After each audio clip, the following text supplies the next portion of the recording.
Hey, welcome. I'm so glad you're here because I'm very excited about what I'm gonna speak about today.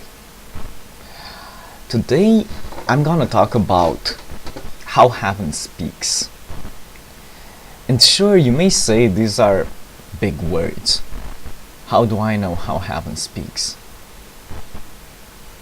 I know it from experience, and I would like to share some of this experience with you because it is my absolute knowledge and my absolute faith that this is a truth that will make all of us happy if we listen to it, and that anybody can have access to. And I'm here to tell you what you may already know, and that is that you're not here just to be a passive bystander of life, to have life happen to you. You are here as a creator of new things and of new experiences, and that you indeed do have great power in you.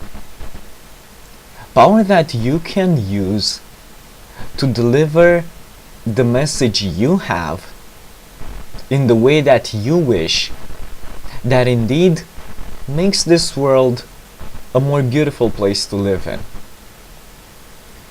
And the message you are going to deliver is the same message ultimately each and every one of us delivers. I don't know what your experience is, but in my experience, there is only one emotion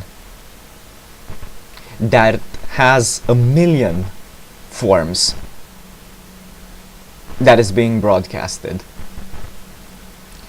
And even though we may look at the millions of separate manifestations and judge them in and of themselves as being something else than the basic emotion that is being expressed, if you would have the peace of mind, and if you would have the time, and if you would take the time to reflect upon it, then maybe you would come to the same conclusion not only me, but several others came to. That there is only one basic emotion that splits like the white light does in millions of other emotions. And many times we think about the shape. May it be a human shape, may it be colors or forms or tastes. Even words are shapes that try to make the thoughts in some way intelligible, so we can communicate them to other persons. And many times we mistake the shape for the message. And when we take things too literally, we may forget the fact that in fact the shape we use, the medium we use, is just that. It's a medium of communication, it's a channel of communication, and its only purpose is relating as best as it can us to what is being transmitted. For example, let's say a man fancies a woman, okay? Why does he fancy the woman? Well, because she stirs up in him something that he knows as being beautiful. He is a match for his notion of beauty. How is she a match? Well, by her body. He has certain rules about how a woman should look like if she is to be called beautiful. And guess what? She matches it. So when that man looks at that woman, her bodily shape indicates that, well, okay, there is beauty inside her. Now that man wants to be in the presence of beauty. He wants to be surrounded by that beauty. So what does he do? He marries the chick. And then they live happily ever after. Or not. But the main idea here is that her shape, the form she takes, points out to what is there, to the beauty. Now the shape is not the beauty, but it is also important because we could not see the underlying beauty if there was no shape. Get it?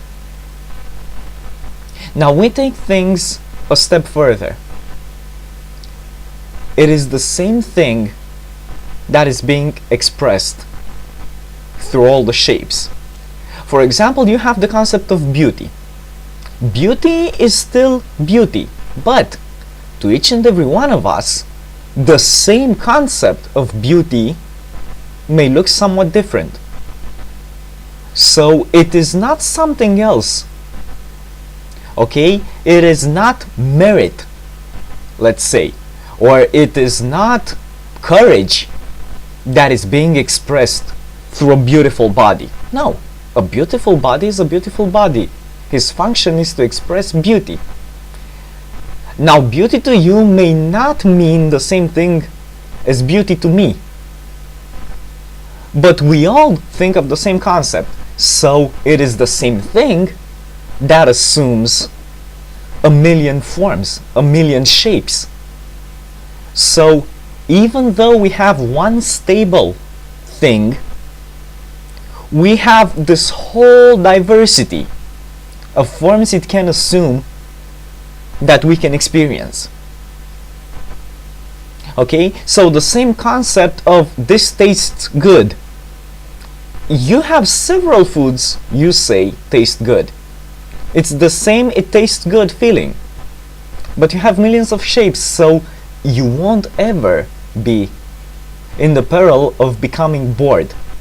Okay, of course, you can become bored should you wish to do it. But if you live your life not as a subject of life, but as a creator of life, as a source that brings about in the world what you wish to experience, then if you wish not to be bored, you will just get out there and do the action required that will make you not bored. Because when you are in action, when you are connected with your life purpose, you cannot be bored. You have an inner passion that drives you and drives you and drives you, and boredom is just standing still. It's like a river that was meant to flow, but that is now blocked, and that doesn't flow anymore. Well, yeah, you could say that the river becomes bored, but you won't. Because you will keep going and keep going and keep going once you take out what's blocking you. So you are here not just to endure life, not just to experience the forms other people have put into this world, although of course you may do that if you so wish, but you can live the life of your choosing, and you can make your life a gift to others. Now it's the same basic thing you are going to express, but the millions of forms, like the millions of sounds you can make, will be the making of a beautiful song. Let's say each one of us is a note, but each one of us is a different pitch of the same note. So when you combine all this, and when you put them in different orders, the notes, you have a different song. And this different song means something different for each and every one of us, depending on our background. So go out there, be special, and be the creator of the life you so wish. Be blessed, my friend.